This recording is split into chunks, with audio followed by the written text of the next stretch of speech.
عامل ايه يا برو؟ طبعا درجة تالتة ثانوي نزلت بقالها يومين تقريبا، وفي ناس فرحت وفي ناس زعلت. بس مش ده اللي انا جاي اكلمك عنه دلوقتي. انا جاي اكلمك في اللي انت هتعمله بعد تالتة ثانوي. ايه فعلا اللي انت ممكن تعمله ويفيدك، بغض النظر عن انت جبت درجة حلوة ولا وحشة.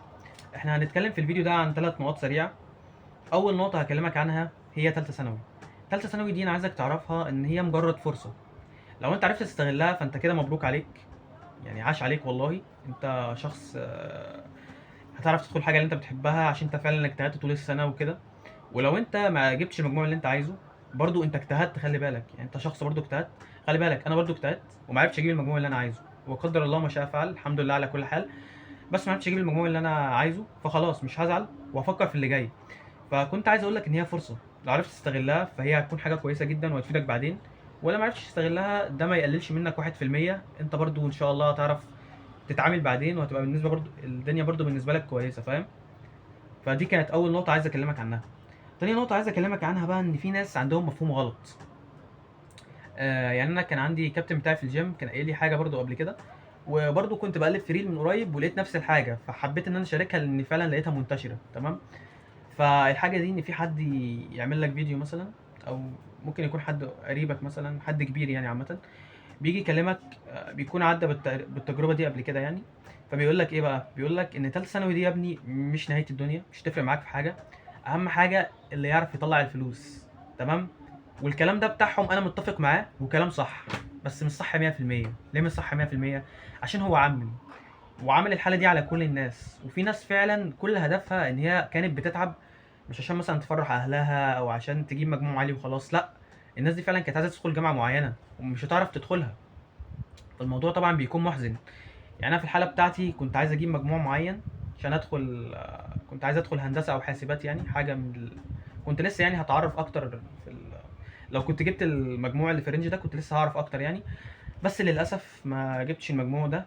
فخلاص بقى قدر الله ما شاء فعل، طبعا زعلت. ما اكتئبتش يعني، زعلت طبعا. وطبعا اهلي برضو ما فرحوش، كنت متوقع اكتر من كده، بس الحمد لله. وانت برضو الحمد لله، واي حد الحمد لله. فعايزك لو انت عملت زيي، او لو انت جبت الدرجه اللي انت عايزها، دي اخر خطوه خلاص.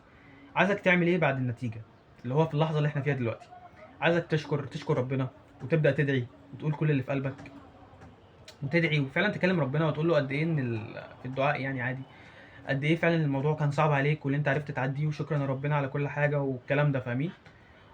وابدا ريح نفسيتك، ابدا كده حاول كده تريح من جوه، تهدى خالص قبل ما تعمل اي حاجه. قبل حتى ما تقدم على جامعه او كده، عايزك تهدى، تاخد نفسك، تستريح. بعد كده بقى شوف لو في جامعه مثلا قريبه من المجال بتاعك، او لو انت جبت اصلا المجموع خلاص ادخل. لو ما جبتش شوف حاجه قريبه من مجالك، شوف برضو لو اهلك هيدعموك ويدخلوك جامعه خاصه، عادي يعني على حسب الظروف بتاعتك، فاهم؟ واخر واهم نقطه بقى عايز اتكلم عليها، ان انت ابدا استغل الفتره الجايه، سواء هتبدا في الاجازه او هتبدا لما الجامعه تبدا. تستغل مهاراتك، ابدا انزل الجيم، يعني ابدا اختار حاجه واحده تشتغل عليها. دي النقطه بقى اللي انا وقعت فيها والغلطه، ان انا تقريبا الاجازه بدات معايا من اسبوعين، واول ما الاجازه بدات قلت عايز اعمل حاجات كتيره. مش عارف، عايز اتعلم انجليزي، وفي نفس الوقت عايز ارجع اتعلم برمجه تاني لان انا كنت بدات فيها قبل كده زمان. وعايز ارجع اتعلم شطرنج تاني، كنت بتعلم شطرنج. وعايز ابدا اصور فيديوهات على اليوتيوب زي ما انا بعمل دلوقتي. كل الكلام ده قلته على بعضه، اتشتت. باجي اعمل في الحاجه ربع ساعه بزهق، بحس ان في حاجات تانية، بحس ان انا مضغوط. يعني انا اللي عملته ان انا طلعت من ضغط الثانويه لضغط الحياه، لا، غلط. انا مش عايزك تعمل كده. انا عايزك تختار حاجه واحده، اللي هو لو بصيت على نفسك كمان 6 شهور او كمان سنه، هتقول ايوه فعلا دي الحاجه اللي انا كنت عايز استثمر فيها وقتي، ودي الحاجه فعلا اللي رجعت عليها بالايجاب، سواء بقى جابت لك فلوس، سواء جسم احسن، سواء مثلا خلتك بتعرف تتعامل مع الناس بشكل احسن، تقرا كتب، هكذا يعني، فاهمين قصدي؟ فانت اختار حاجه واحده. انا كاتب هنا امثله زي ان انت مثلا تنزل الجيم كل يوم ساعه واحده بس، هيفرق معاك بعدين. او كل يومين، يعني حاول في الاول ما تتقلش على نفسك، ابدا بالتدريج وهي هتيجي لوحدها يعني.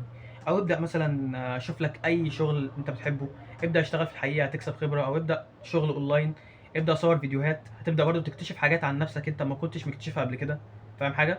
او ابدا اتعلم لغه انجليزي مثلا، يعني هي اهم لغه حاليا، فاقترح عليك لو انت عايز تتعلم لغه او تطور منها لانك اكيد عندك الاساسيات قبل كده يعني، ابدا في الانجليزي او شوف اي لغه جديده عايز تتعلمها، فاهم كده يعني؟ ابدا افهم يعني الدنيا ماشيه ازاي من حواليك، كل الكلام ده هيفيدك بعدين. فانا عايزك تختار حاجه واحده بس تبدا تشتغل عليها. وهو ده موضوع الفيديو. هتكلم بس سريعا، هذكر النقاط اللي انا اتكلمت عليها.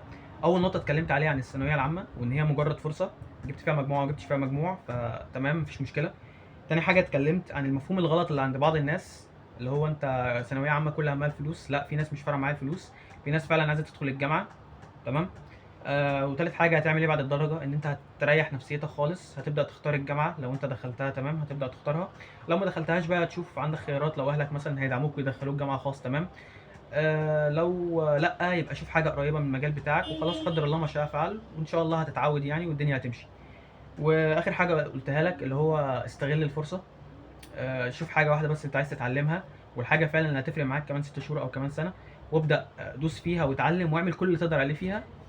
وبس هو ده موضوع الفيديو. لو عجبك انزل اكتب كومنت واحكي تجربتك، وعملت ايه في ثالثه ثانوي، او ايه اللي انت ناوي تدخله او هكذا. او حتى لو عايز تقول مجموعك عادي يعني، المكان تحت مفتوح، قول كل اللي انت عايز تقوله وعبر عن كل اللي انت عايز تعبر بيه.